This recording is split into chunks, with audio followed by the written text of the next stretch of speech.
Hi, this is Sue with today's Bible reading for January 21st. Today I'm reading Exodus 10 through 12 from the World English Bible. Verse 1. Yahweh said to Moses, "Go into Pharaoh, for I have hardened his heart and the heart of his servants, that I may show these my signs among them, and that you may tell in the hearing of your son and of your son's son what things I have done in Egypt, and my signs which I have done among them, that you may know that I am Yahweh." Moses and Aaron went in to Pharaoh and said to him, "This is what Yahweh, the God of the Hebrews, says. How long will you refuse to humble yourself before me? Let my people go, that they may serve me. Or else, if you refuse to let my people go, behold, tomorrow I will bring locusts into your country, and they shall cover the surface of the earth, so that one won't be able to see the earth. They shall eat the residue of that which has escaped, which remains to you from the hail, and and shall eat every tree which grows for you out of the field. Your houses shall be filled, and the houses of all your servants, and the houses of all your Egyptians, as neither your fathers nor your fathers' fathers have seen, since the day that they were on earth." Hold on a sec. Pardon that pause. Since the day that they were on earth to this day, he turned and went out from Pharaoh. Pharaoh's servants said to him, "How long will this man be a snare to us? Let the men go, that they may serve Yahweh their God. Don't you yet know that Egypt is destroyed?" So finally, it's gotten so bad that nobody minds saying something to Pharaoh, who before they would have been terrified to say anything to. Pharaoh's totally losing his control of the country and of the people. They're done. They're done with his bad decisions. And like I said yesterday, well, I won't go into all that. Let me just keep reading. So they said, "Don't you yet know that Egypt is destroyed?" Moses and Aaron were brought again to Pharaoh, and he said to them, "Go, serve Yahweh your God." But who are those who will go? Moses said, "We will go with our young and with our old. We will go with our sons and with our daughters, with our flocks and with our herds, for we must hold a feast to Yahweh." He said to them, "Yahweh be with you if I let you go with your little ones. See, evil is clearly before your faces. Not so. Go now, you who are men, and serve Yahweh, for that is what you desire." Then they were driven out from Pharaoh's presence. So he's still hardening his heart. He's going to only let the men go. Um, re- yeah, let me say what I said yesterday. If you didn't hear yesterday's video, go listen to that. And even the one before really starts this whole story of Moses going back to Egypt. But I talked for just a minute about how hard it is for someone with this kind of power to let it go. And that's just playing out here. You can see Pharaoh just grappling, trying to figure out how to just maintain his power and maintain his land against all odds. He just can't give it up. And for reasons I spoke about yesterday, and also one thing I know I didn't mention was his ego. I mean, the pharaohs thought they were gods, right? I'm sure they were demonized, and he just couldn't. His reality wasn't lining up with what he believed or wanted, and so he's just grappling. He's stubbornly holding on to it. Uh, so put that together with what I said yesterday about how hard it is for someone of power to release their power, especially when they have ultimate power, like Pharaoh did. So, verse 12. Yahweh said to Moses, "Stretch out your hand over the land of Egypt for the locusts, and that they may come up on the land of Egypt and eat every herb of the land, even all that the hail has left." Moses stretched out his rod over the land of Egypt, and Yahweh brought an east wind on the land all that day and all night, and when it was morning, the east wind brought the locusts. The locusts went up over all the land of Egypt and rested in all the borders of Egypt. They were very grievous. Before them there were no such locusts as they, nor will there ever be again. For they covered the surface of the whole earth so that the land was darkened, and they ate every herb of the land and all the fruit of all the trees which the hail had left. There remained nothing green, either tree or herb of the field, through all the land of Egypt. Then Pharaoh called for Moses and Aaron in haste, and he said, "I have sinned against Yahweh your God and against you. Now therefore please forgive my sin again, and pray to Yahweh your God that he may also take away from me this death." Moses went out from Pharaoh and prayed to Yahweh. Yahweh sent an exceedingly strong west wind, which took up the locusts and drove them into the Red Sea. There remained not one locust in all the borders of Egypt, but Yahweh hardened Pharaoh's heart, and he didn't let the children of Israel go. Now, again, if you are just coming in the middle of the story and don't know the story, this is in the middle of the 10 plagues that Yahweh God brought on Egypt. And this is 1, 2, 3, 4, the 8th. So far, we had blood, frogs, lice, flies, livestock being afflicted with some kind of pestilence, boils, hail, and the locusts. And there are 2 more to come. Verse 21, Yahweh said to Moses, stretch out your hand toward the sky that there may be darkness over the land of Egypt, even darkness which may be felt. Moses stretched out his hand toward the sky, and there was a thick darkness in all the land of Egypt for 3 days. They didn't see one another, and nobody rose from his place for 3 days, but all the children of Israel had light in their dwellings. Pharaoh called to Moses and said, go serve Yahweh. Only let your flocks and your herds stay behind. Let your little ones also go with you. Moses said, you must also give into our hand sacrifices and burnt offerings, that we may sacrifice to Yahweh our God. Our livestock also shall go with us. Not a hoof shall be left behind. For of it we must take to serve Yahweh our God, and we don't know with what we must serve Yahweh until we come there. So now he's messing with them, you know. Moses has definitely grown more confident and bold. And, you know, anyway, verse 27. But Yahweh hardened Pharaoh's heart and wouldn't let them go. Pharaoh said to him, get away from me. Be careful to see my face no more, for in the day that you see my face, you shall die. So now he's just murderous. You know, he's gone nuts. You know, just giving up. Like, don't come before me again or I'm going to kill you, instead of solving the problem. 29. Moses said, you have spoken well. I will see your face again no more. So he's leaving the homicidal maniac to himself, to his own devices. He's had plenty of chances. 11 verse 1. Yahweh said to Moses, I will bring yet one more plague on Pharaoh and on Egypt. Afterwards he will let you go. When he lets you go, he will surely thrust you out altogether. Speak now in the ears of the people, and every man ask of his neighbor, and every woman of her neighbor, jewels of silver and jewels of gold. Yahweh gave the people favor in the sight of the Egyptians. Moreover, the man Moses was very great in the land of Egypt, in the sight of Pharaoh's servants, and in the sight of the people. So that's what you call a table turning. That's what you call a wealth transfer. That's what you call God making himself known that he is the God. Verse 4. Moses said, this is what Yahweh says. About midnight I will go out into the middle of Egypt, and all the firstborn in the land of Egypt shall die, from the firstborn of Pharaoh who sits on his throne, even to the firstborn of the female servant who is behind the mill, and all the firstborn of livestock. There will be a great cry throughout the land of Egypt, such as there has not been, nor will be any more. But against any of the children of Israel, a dog won't even bark or move its tongue against a man or animal, that you may know that Yahweh makes a distinction between the Egyptians and Israel. Now remember, some of those people were believers that were not necessarily Hebrew. This is what the rabbi taught us, the scholar. I'm sure there's probably debate on that, but you know, this just isn't always taught in church, but that's what happened. It was not just Hebrews who came out, and those millions that came out of Egypt. There were other ones that were following this same God. They believed in this God. And so they have an opportunity, is what I'm trying to say. Everyone had an opportunity to not come under this curse. And for anyone totally new to Bible reading, this is going to be the initial Passover. It's a foreshadowing, if you will, of the Passover Lamb, Jesus Christ.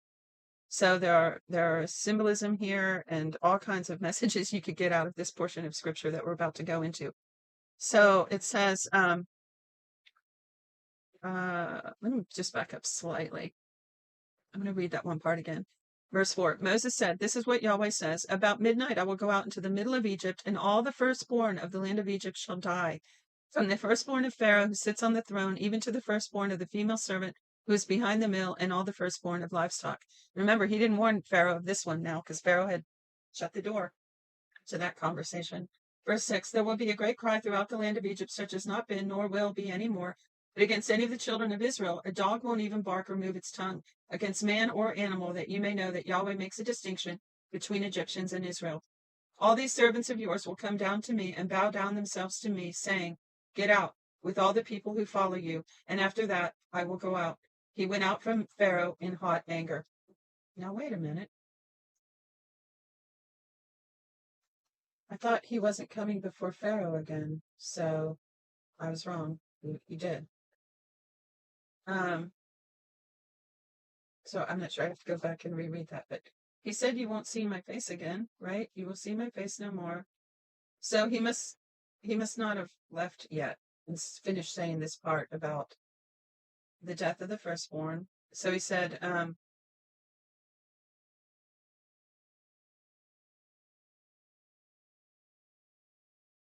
he went out from Pharaoh in anger. Verse 9, Yahweh said to Moses, Pharaoh won't listen to you that my wonders may be multiplied in the land of Egypt. Moses and Aaron did all these wonders before Pharaoh, but Yahweh hardened Pharaoh's heart, and he didn't let the children of Israel go out of the land. Now also, you may not have heard me yesterday, there is a 60-second short on my community tab that talks about this thing of God hardening Moses' heart. It's pretty interesting. And also that little blurb I said, I talked about Pharaoh being in power. The difficulty of a leader giving up his power also talks about him hardening his heart. Chapter 12, verse 1, last chapter. Yahweh spoke to Moses and Aaron in the land of Egypt, saying, This month shall be to you the beginning of months. It shall be the first month of the year to you. So this is the setting of this calendar that's still used today. Speak to all the congregation of Israel, saying, On the 10th day of this month they shall take to them every man a lamb according to their father's houses, a lamb for a household. And if the household is too little for a lamb, then he and his neighbor next to his house shall take one according to the number of the souls. You shall make your count for the lamb according to what everyone can eat. Your lamb shall be without defect, a male, a year old. You shall take it from the sheep or from the goats. You shall keep it until the 14th day of the same month, and the whole assembly of the congregation of Israel shall kill it at evening. They shall take some of the blood and put it on the 2 doorposts and on the lintel on the houses in which they shall eat it. They shall eat the meat in that night, roasted with fire, with unleavened bread. They shall eat it with bitter herbs. Don't eat it raw, nor boiled at all with water, but roasted with fire, with its head, its legs, and its inner parts. You shall let nothing of it remain until the morning, but that which remains of it until morning you shall burn with fire. This is how you shall eat it: with your belt on your waist, and your sandals on your feet, your staff in your hand, and you shall eat it in haste. It is Yahweh's Passover. For I will go through the land of Egypt in the night, and strike all the firstborn in the land of Egypt, both man and animal. I will execute judgments against all the gods of Egypt. I am Yahweh. The blood shall be to you for a token on the houses where you are. When I see the blood, I will pass over you, and no plague will be on you to destroy you when I strike the land of Egypt. Now it says, judgment on the gods of Israel. I was taught, and you can look this up. As I said, I'm not trying to do a teaching or be a Bible scholar here, but that each one of those plagues correlated to one of the gods of Israel. Egypt. That each plague had something against each of their gods. I've never done a personal study on that, so I don't want to speak to it, but I just want to put it out there in case you want to look it up and do a study on that interesting subject. Then it says, this day shall be a memorial for you. You shall keep it as a feast to Yahweh. You shall keep it as a feast throughout your generations by an ordinance forever. Forever. It's still being happening today. 7 days you shall eat unleavened bread. Even the first day you shall put away yeast out of your houses. For whoever eats leavened bread from the first day until the 7th day, that soul shall be cut off from Israel. In the first day there shall be to you a holy convocation, and in the 7th day a holy convocation. No kind of work shall be done in them. So that's the beginning and the end. The first and last day are Sabbath days of the Passover week, even to today. No kind of work shall be done in them, except that which every man must eat, only that may be done by you. You shall observe the feast of unleavened bread, for in this same day I have brought your armies, there he calls them armies again, out of the land of Egypt. Therefore you shall observe this day throughout your generations by an ordinance forever. In the first month, on the 14th day of the month at evening, you shall eat unleavened bread until the 21st day of the month at evening. There shall be no yeast found in your houses for 7 days, for whoever eats that which is leavened, that soul shall be cut off from the congregation of Israel, whether he is a foreigner or one who is born in the land. You shall, whether he's a foreigner, you shall eat nothing leavened in all your habitations. You shall eat unleavened bread. Now, see that foreigner, that's someone who was celebrating with them. That I believe that it means he was not an Israelite. Then Moses called for all the elders of Israel and said to them, Draw out and take lambs according to your families and kill the Passover. You shall take a bunch of hyssop and dip it in the blood that is in the basin, and strike the lintel and the two doorposts with the blood that is in the basin. None of you shall go out of the door of his house until the morning.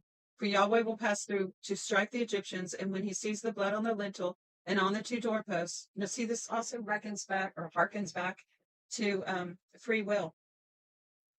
See, it's like this free will theme that goes throughout Scripture. And, with salvation, God made a way, but you have to willingly accept it.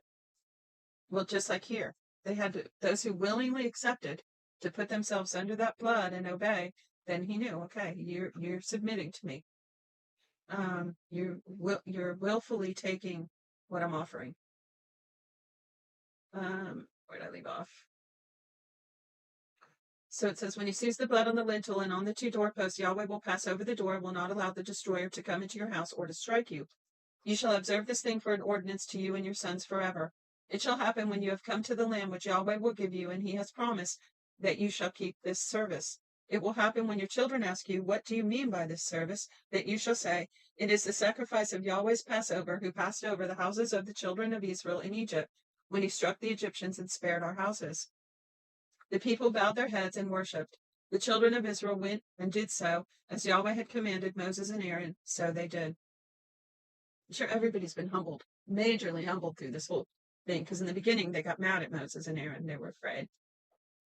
They didn't understand what God could do.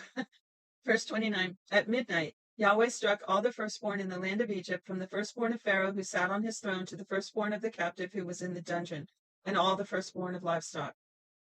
Pharaoh rose up in the night, he and all his servants and all the Egyptians, and there was a great cry in Egypt, for there was not a house where there was not one dead. He called for Moses and Aaron by night and said, rise up and get out from among my people, both you and the children of Israel, and go. Serve Yahweh as you have said. Take both your flocks and your herds as you have said, and be gone, and bless me also. The Egyptians were urgent with the people to send them out of the land in haste, for they said, we are all dead men. The people took their dough before it was leavened, and their kneading troughs being bound up in their clothes on their shoulders. The children of Israel did according to the word of Moses. So they took their kneading troughs and their dough. So that was a huge mainstay for them, right? I mean, if you had to run out with your clothes and just some things you could carry, what would you grab? Cell phone, right? Seriously, though, what would be in your backpack? That's way off subject here. Okay, so it says they took their kneading troughs being bound up in their clothes on their shoulders. The children of Israel did according to the word of Moses, and they asked of the Egyptians jewels of silver and jewels of gold and clothing. Yahweh gave the people favor in the sight of the Egyptians, so that they let them have what they asked. They plundered the Egyptians. The children of Israel traveled from Ramses to Succoth, about 600,000 on foot, who were men in addition to children. 600,000 men. A mixed multitude, see there? Mixed multitude went up also with them, with flocks, herds, and even very much livestock. They baked unleavened cakes out of the dough which they brought out of Egypt, for it wasn't leavened, because they were thrust out of Egypt and couldn't wait, and they had not prepared any food for themselves. Now the time that the children of Israel lived in Egypt was 430 years. At the end of 430 years, to the day, all of Yahweh's armies went out from the land of Egypt. It is a night to be much observed to Yahweh for bringing them out from the land of Egypt. This is that night of Yahweh to be much observed by all the children of Israel throughout their generations. It's funny how this version will reword the same phrase more than once in a sentence. We'd never do that in modern grammar rules. 43. Yahweh said to Moses and Aaron, this is the ordinance of the Passover. No foreigner shall eat of it, but every man's servant who is bought for money, when you have circumcised him, then shall he eat of it. A foreigner and a hired servant shall not eat of it. Now I'm curious about that. It must be eaten in one house. You shall not carry any of the meat outside of the house. Do not break any of its bones. All the congregation of Israel shall keep it. When a stranger lives as a foreigner with you and would like to keep Passover to Yahweh, let all his males be circumcised, and let them come near to keep it. He shall be as one who is born in the land, but no uncircumcised person shall eat of it. Okay, that just answered my question about the non-Hebrews sharing Passover. Verse 49, one law shall be to him who is born at home and to the stranger who lives as a foreigner among you. All the children of Israel did so. As Yahweh commanded Moses and Aaron, so they did. That same day, Yahweh brought the children of Israel out of the land of Egypt by their armies. And that's it. That's it for today. Tomorrow we will be doing 13 through 15. I hope you'll join me. God bless you till then. Please remember to check the description if you're interested in some helpful links. And there is an email address where you can request a free 1-year Bible. Yes, 1-year Bible. If you don't want one, get one for somebody else who might find it an easy time to read their Bible using that tool. Okay, I'll talk to you later.